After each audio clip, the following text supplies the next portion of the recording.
भगवत गीता में सनातन धर्म की नीतियों का स्पष्ट वर्णन है। गीता में 18 अध्याय और 700 श्लोक हैं। इसी ज्ञान रूपी महासागर की कुछ बूंदें सार के रूप में यहाँ प्रस्तुत की गई हैं। इन बूंदों को ग्रहण करके आप अपने जीवन को आशाओं से भरें और सुख एवं संपन्नता से परिपूर्ण जीवन जिएं। महाभारत के युद्ध के समय कुरुक्षेत्र की रणभूमि में भगवान श्री कृष्ण ने अर्जुन को जो उपदेश दिया है, उन्हीं उपदेशों का संकलन है श्रीमद् भगवद गीता। असल में यह उपदेशों का संकलन प्रश्न और उत्तर के रूप में है। अर्जुन कई प्रश्नवाचक चिन्हों के भंवर में फंसे हुए होते हैं और भगवान श्री कृष्ण इन्हीं प्रश्नों का उत्तर देते हुए अर्जुन को इस चक्रव्यूह से बाहर निकालते हैं। भगवत गीता ही है जो आधुनिक युग में समस्याओं से घिरे हुए मनुष्य को एक कर्मशील जीवन जीने के लिए प्रेरित करती है। गीता ऐसे प्रेरणादायक संदेशों का महासागर है जो जीवन से निराश मनुष्य को आशाओं से भर देती है। ठीक उसी प्रकार जिस प्रकार भगवान श्री कृष्ण ने अर्जुन की निराशाओं को दूर किया और उसे युद्ध लड़ने के लिए प्रेरित किया। आज की इस भागती दौड़ती जिंदगी में मानव को, उसके मन को, उसकी आत्मा को अगर कोई शांत, स्थिर और प्रसन्नचित रख सकता है तो वह है गीता के उपदेश। परिवर्तन संसार का नियम है। समय के साथ संसार में हर चीज परिवर्तन के नियम का पालन करती है। सत्य कभी दावा नहीं करता कि मैं सत्य हूं, लेकिन झूठ हमेशा दावा करता है कि सिर्फ मैं ही सत्य हूं। नर्क के 3 द्वार हैं, वासना, क्रोध और लालच। किसी का अच्छा ना कर सको तो बुरा भी मत करना, क्योंकि दुनिया कमजोर है लेकिन दुनिया बनाने वाला नहीं। सदैव संदेह करने वाले व्यक्ति के लिए प्रसन्नता ना इस लोक में है ना ही कहीं और। जो चीजें हमारे दायरे से बाहर हो उसमें समय गंवाना मूर्खता ही होगी। न तो यह शरीर तुम्हारा है और न ही तुम इस शरीर के मालिक हो। यह शरीर 5 तत्वों से बना है, आग, जल, वायु, पृथ्वी और आकाश। एक दिन यह शरीर इन्हीं 5 तत्वों में विलीन हो जाएगा। जिंदगी में हम कितने सही हैं और कितने गलत हैं, यह केवल 2 लोग जानते हैं, एक परमात्मा और दूसरी हमारी अंतरात्मा। परिवर्तन ही संसार का नियम है। एक पल में हम करोड़ों के मालिक हो जाते हैं और दूसरे पल ही हमें लगता है कि हमारे पास कुछ भी नहीं है। क्रोध से भ्रम पैदा होता है, भ्रम से बुद्धि व्यग्र होती है।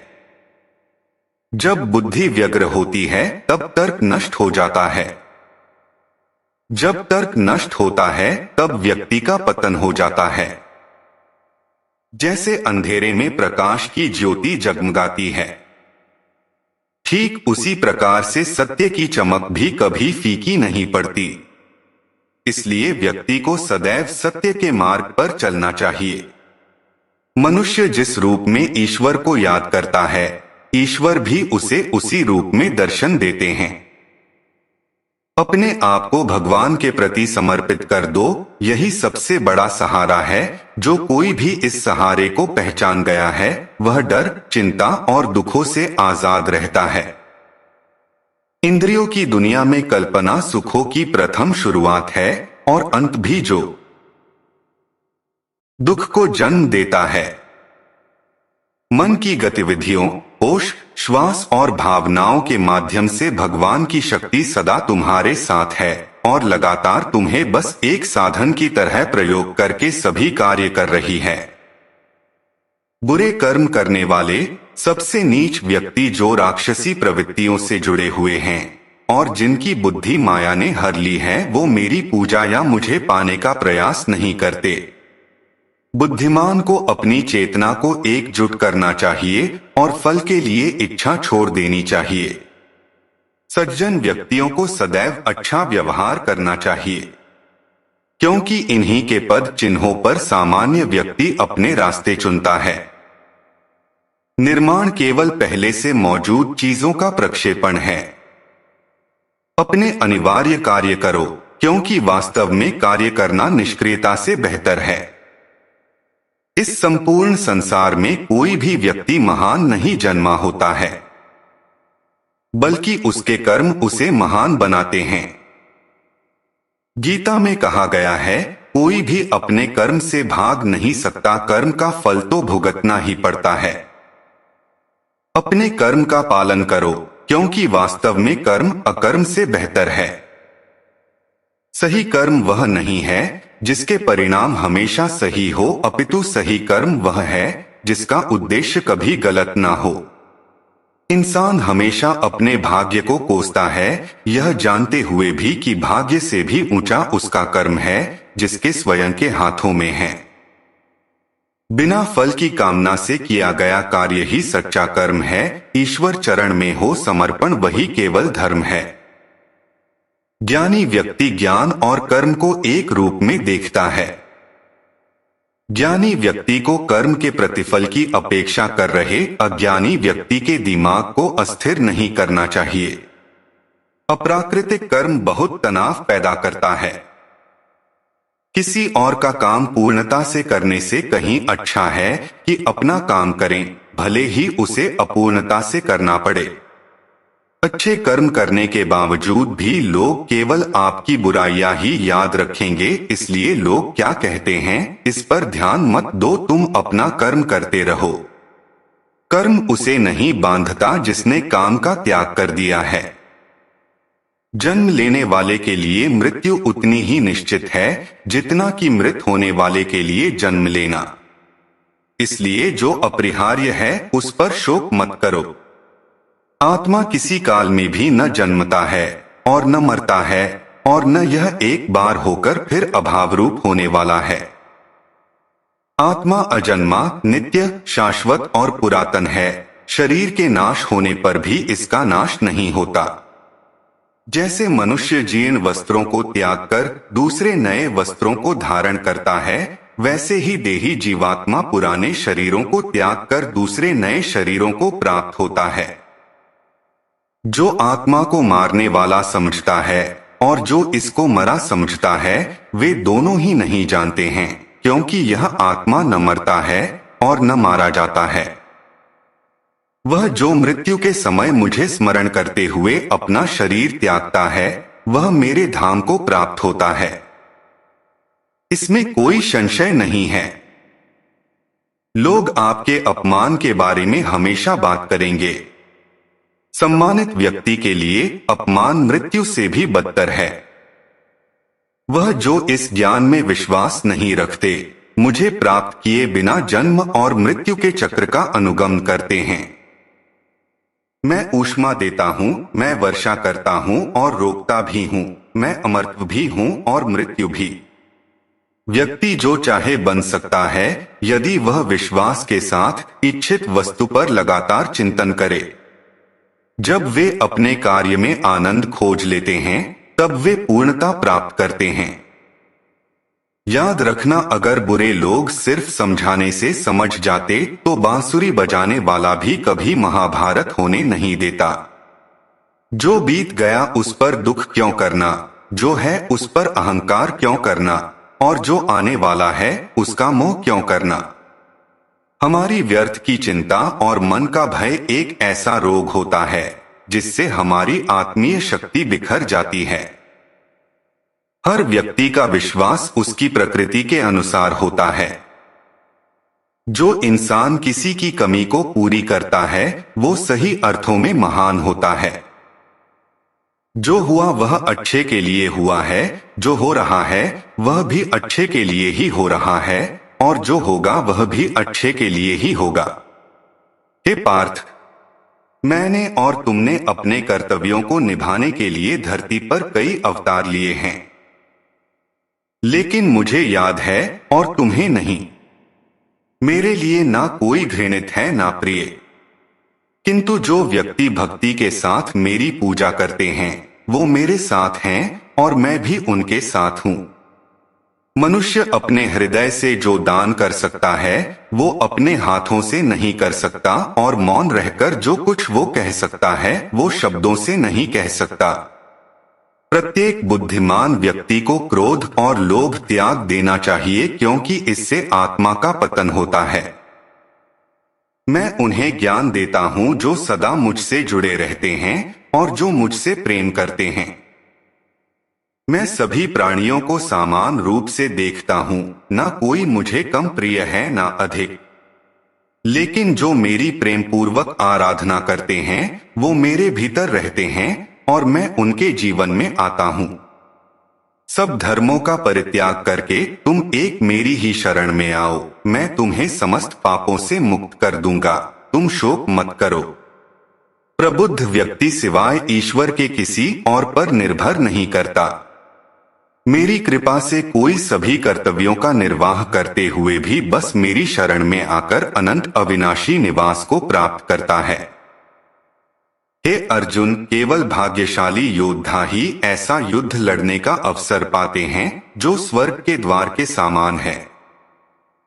भगवान प्रत्येक वस्तु में है और सबके ऊपर भी। मुक्ति का मुख्य द्वार केवल भगवत भक्ति ही है, जिसे सभी को स्वीकार करना चाहिए। ईश्वर ने हमें जो कुछ भी दिया है वही हमारे लिए पर्याप्त है और यही एक अटल सत्य भी है। संयम, सदाचार, स्नेह एवं सेवा ये गुण सत्संग के बिना नहीं आते। बुद्धिमान व्यक्ति कामुक सुख में आनंद नहीं लेता। वह व्यक्ति जो सभी इच्छाएं त्याग देता है और मैं और मेरा की लालसा और भावनाओं से मुक्त हो जाता है, उसे अपार शांति की प्राप्ति होती है। जो व्यक्ति आध्यात्मिक जागरूकता के शिखर तक पहुंच चुके हैं उनका मार्ग है निःस्वार्थ कर्म। जो भगवान के साथ संयोजित हो चुके हैं उनका मार्ग है स्थिरता और शांति। जो मन को नियंत्रित नहीं करते उनके लिए वह शत्रु के समान कार्य करता है। मन अवश्य ही चंचल होता है, लेकिन उसे अभ्यास और वैराग्य के माध्यम से वश में लाया जा सकता है। जो लोग परमात्मा को पाना चाहते हैं वह ब्रह्मचर्य का पालन करते हैं। जो कार्य में निष्क्रियता और निष्क्रियता में कार्य देखता है वह एक बुद्धिमान व्यक्ति है। मैं धरती की मधुर सुगंध हूँ, मैं अग्नि की ऊष्मा हूँ, सभी जीवित प्राणियों का जीवन और सन्यासियों का आत्मसंयम हूँ। तुम उसके लिए शोक करते हो जो शोक करने के योग्य नहीं है और फिर भी ज्ञान की बातें करते हो।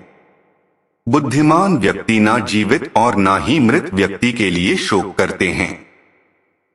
कभी ऐसा समय नहीं था जब मैं, तुम या ये राजा महाराजा अस्तित्व में नहीं थे, ना ही भविष्य में कभी ऐसा होगा कि हमारा अस्तित्व समाप्त हो जाए। हे अर्जुन, हम दोनों ने कई जन्म लिए हैं। मुझे याद है लेकिन तुम्हें नहीं। हे अर्जुन, वह जो वास्तविकता में मेरे उत्कृष्ट जन्म और गतिविधियों को समझता है वह शरीर त्यागने के बाद पुनः जन्म नहीं लेता और मेरे धाम को प्राप्त होता है। अपने परम भक्तों जो हमेशा मेरा स्मरण या एक चित्त मन से मेरा पूजन करते हैं, मैं व्यक्तिगत रूप से उनके कल्याण का उत्तरदायित्व लेता हूँ। कर्म योग वास्तव में एक परम रहस्य है। जो मनुष्य अपने मन को नियंत्रित नहीं कर पाता उसका मन उसके लिए शत्रु के समान कार्य करता है। आत्मज्ञान की तलवार से काटकर अपने हृदय से अज्ञान के संदेह को अलग कर दो।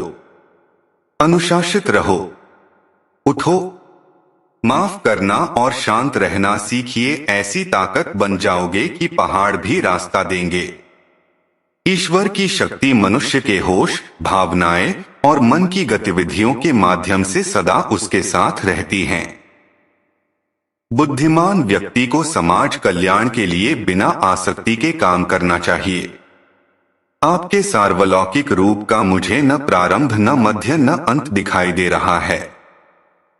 मैं अपने कर्मों से बंधा हुआ नहीं हूँ, क्योंकि मुझे मेरे द्वारा किए गए कर्मों के प्रतिफल की कोई इच्छा नहीं है।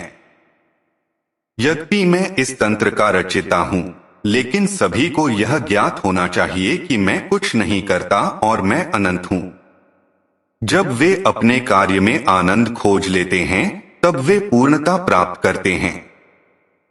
जब तक शरीर है तब तक कमजोरियां तो रहेगी ही, इसलिए कमजोरियों की चिंता छोड़ो और जो सही कर्म है उस पर अपना ध्यान लगा। जब इंसान की जरूरत बदल जाती है तब इंसान के बात करने का तरीका बदल जाता है।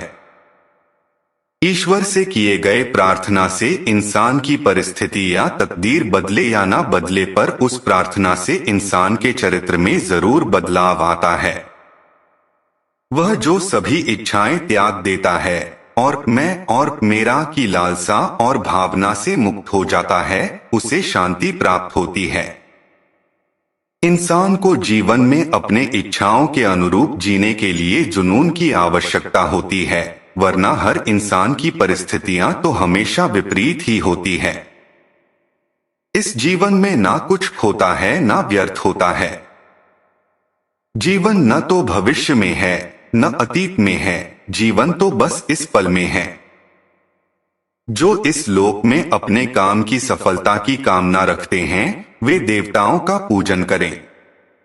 जिस मनुष्य के अंदर ज्ञान की कमी और ईश्वर में श्रद्धा नहीं होती, वो मनुष्य जीवन में कभी भी आनंद और सफलता को प्राप्त नहीं कर पाता। इस संसार में हम खाली हाथ आए थे और खाली हाथ ही जाएंगे। जो आज हमारा है वह कल किसी और का होगा, इसलिए हम अपने जीवन में जो भी करते हैं उसे पूरी श्रद्धा के साथ अपने इष्ट देव को अर्पण कर देना चाहिए।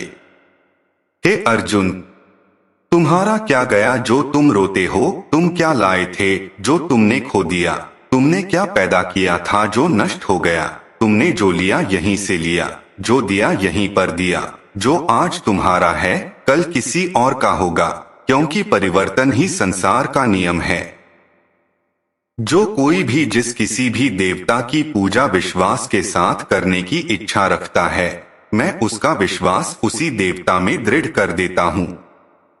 हे अर्जुन, मैं भूत, वर्तमान और भविष्य के सभी प्राणियों को जानता हूँ, किंतु वास्तविकता में कोई मुझे नहीं जानता। स्वर्ग प्राप्त करने और वहां कई वर्षों तक वास करने के पश्चात एक असफल योगी का पुण्य एक पवित्र और समृद्ध कुटुंब में जन्म होता है। जब इंसान अपने काम में आनंद खोज ज्यादा खुश होने पर और ज्यादा दुखी होने पर निर्णय नहीं लेना चाहिए, क्योंकि यह दोनों परिस्थितियां आपको सही निर्णय नहीं लेने देती हैं।